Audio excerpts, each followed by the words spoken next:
तो बेसिकली ये stock tank है आपका, और ये आपका एटमॉस्फेरिक प्रेशर पे और एटमॉस्फेरिक टेम्परेचर पे होता है। तो वहाँ से आपने 5 cc निकाला और आपने 100 psi सेपरेटर प्रेशर रखा यहाँ पर।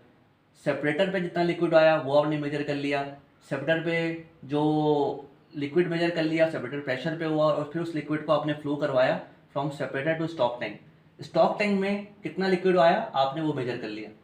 तो 3 लिक्विड आप मेजर कर रहे हैं सेपरेटर टेस्ट में। एक रिजर्वायर से कितना लिक्विड निकल रहा है, सेपरेटर पे कितना लिक्विड मिल रहा है, और फिर आपको स्टॉक टैंक में कितना लिक्विड मिल रहा है। गैस जो लिबरेट हो रही है वो आपको पता है कि सेपरेटर से भी गैस लिबरेट आउट हो रही है और आपकी स्टॉक टैंक से भी गैस लिबरेट आउट हो रही है। तो यहाँ पर जो सेपरेटर से जो गैस लिबरेट आउट होती है वो बेसिकली यहाँ से निकलती हुई वो जाती है इस कंडेंसेट ट्रैप के अंदर। और कंडेंसेट ट्रैप का बेसिकली ऑब्जेक्टिव ये होता है कि अगर गैस जो वहाँ से सेपरेटर से निकल रही है उसके अंदर अगर कोई लिक्विड कंटेंट है उसके अंदर, तो वो यहाँ पे कंडेंस हो जाएंगे। तो पहले जो सेपरेटर से गैस निकल रही है वो जा रही है कंडेंसेट ट्रैप में, और कंडेंसेट ट्रैप अगर कोई इसके अंदर लिक्विड मौजूद है तो वो आपका बेसिकली निकाल रहा है। कंडेंसेट ट्रैप का एक इनलेट है और एक आउटलेट है। इनलेट से गैस बेसिकली आपकी इंटर हुई जो कि फ्लैश सेपरेटर से निकली, और यहाँ पे अगर कोई लिक्विड है तो वो कंडेंस हो गया, और इसके आउटपुट से फिर ड्राई गैस निकल रही है जो कि जा रही है आपकी गैसोमीटर के अंदर, और गैसोमीटर उसका आपको सरफेस वॉल्यूम बता देगा। तो सेपरेटर टेस्ट के अंदर एक पीवीटी सेल यूज़ होगा, एक यूज़ होगा फ्लैश सेपरेटर, एक यूज़ होगा आपका कंडेंसेट ट्रैप, और एक यूज़ होगा गैसोमीटर। तो इस तरह आपको बेसिकली वॉल्यूम्स मिल जाएंगे। एक वॉल्यूम जो रिजर्वायर से कितना लिक्विड निकला, एक वॉल्यूम आपको सेपरेटर में कितना लिक्विड मिला, और फिर आपको स्टॉक टैंक में कितना लिक्विड मिला। फिर जब बेसिकली गैस यहाँ से निकलते हुए जा रही है गैसोमीटर में थ्रू कंडेंसेट ट्रैप, तो एक लिक्विड यहाँ मिला। तो सरफेस पे कितना लिक्विड मिला आपका, सरफेस पे 2 लिक्विड मिले, एक कंडेंसेट ट्रैप के अंदर और एक मिला स्टॉक टैंक में।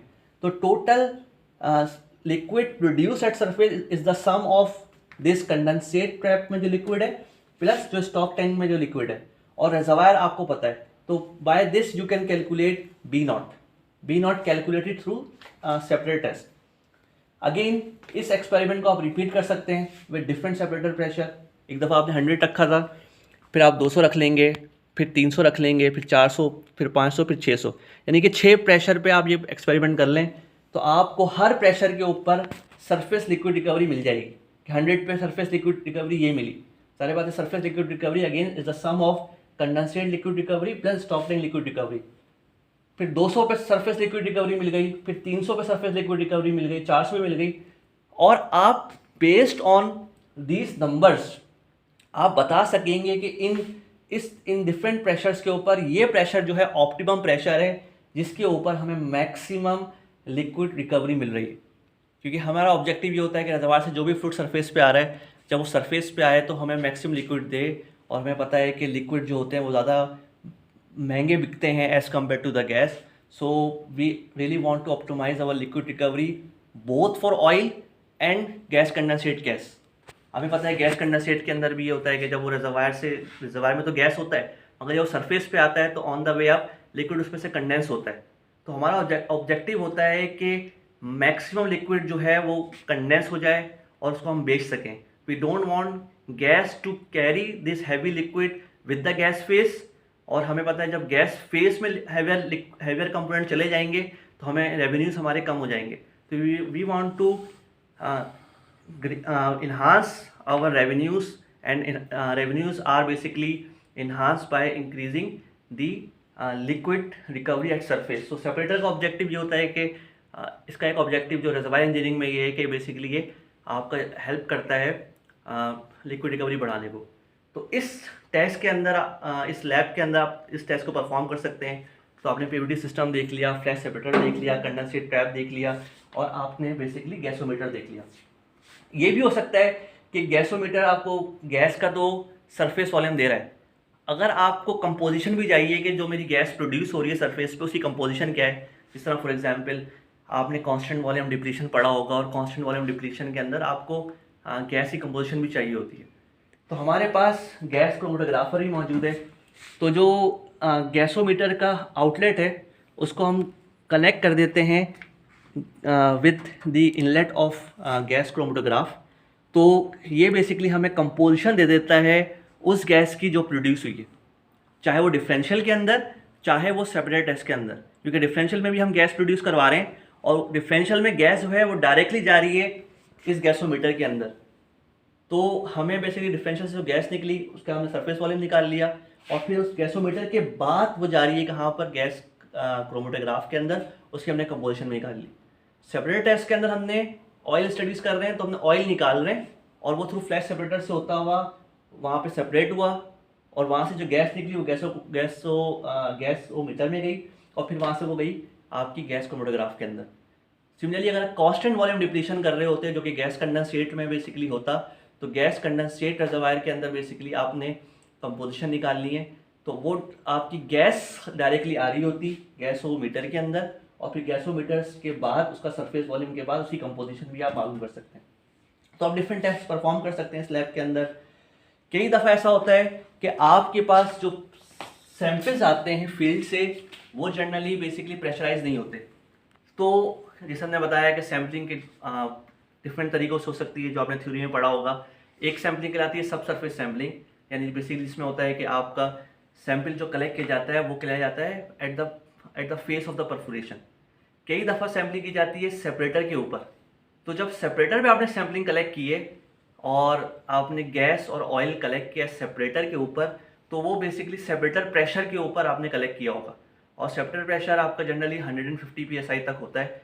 तो आपने गैस को कलेक्ट किया 150 psi पर, और ऑयल को भी कलेक्ट किया 150 psi पर, और आपको पता है जब आपके पास लैब में वो सैंपल्स आ गए तो आपने डालना है पीवीटी सेल के अंदर, ताकि उसका आप रिजर्वायर सैंपल बना सकें और फिर स्टडीज़ कर सकें जो हमने डिस्कस करी।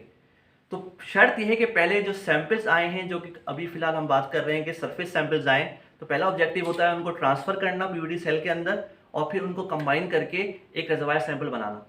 मगर फॉर एग्जांपल आपके पास गैस और ऑयल सैंपल आया, और हम ऑयल रिजर्वायर से की गैस और ऑयल सैंपल की बात कर रहे हैं, तो आपने फॉर एग्जांपल ऑयल हेड का इस्तेमाल किया।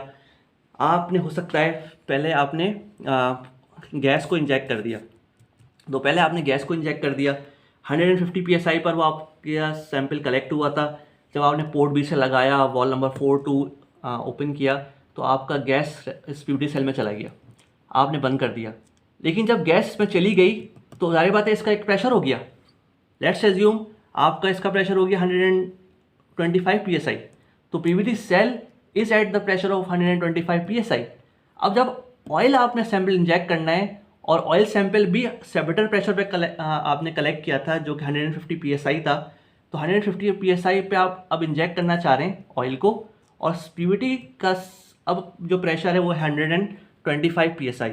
तो बेसिकली अब आपको डिफरेंस ऑफ प्रेशर कम मिल रहा है यहाँ पर, क्योंकि सैंपल जो 150 psi पर है आपका ऑयल सैंपल, और आपका पीवीटी सेल जो है 125 psi में। तो आपको हो सकता है रिक्वायर्ड क्वांटिटी इंजेक्ट करने के लिए आपको ऑयल सैंपल का प्रेशर बढ़ाना पड़े, क्योंकि जब तक आप प्रेशर नहीं बढ़ाएंगे आपका ऑयल ट्रांसफर नहीं होगा from your cylinder inside this PVT cell. तो सैंपलिंग सिलेंडर का प्रेशर बढ़ाने के लिए we have this type of pumps. We have actually 2 pumps, one is called automatic pump and another is called the manual pump. So we have 2 pumps, automatic pump and the manual pump, and basically these pumps are used to increase the pressure of the sampling cylinder. अगर sampling cylinder का pressure कम है और वो transfer नहीं कर पा रहा है आपके पीवीटी सेल के अंदर, तो पहले आपको सैम्पलिंग सिलेंडर का प्रेशर बढ़ाना पड़ेगा, और प्रेशर जब बढ़ जाएगा फिर उसके बाद ही आप अपने ऑयल को या गैस को ट्रांसफ़र कर सकते हैं पीवीटी सैंपल के अंदर, क्योंकि हमने एक required quantity of oil and required quantity of gas को ट्रांसफ़र करना है। हमें ऐसा नहीं है कि कोई भी ऑयल डाल दिया, कोई सी भी गैस डाल दिया, हमें बेस्ड ऑन GOR यानी कि गैस ऑयल रेशियो एक इंपॉर्टेंट चीज़ होती है। तो हमें जब सरफेस सैम्पलिंग की है तो हमें GOR का पता होता है कि यार इतनी amount of gas was dissolve in oil at reservoir condition, and when that oil was flowed from reservoir to surface, this amount of gas was liberated from oil.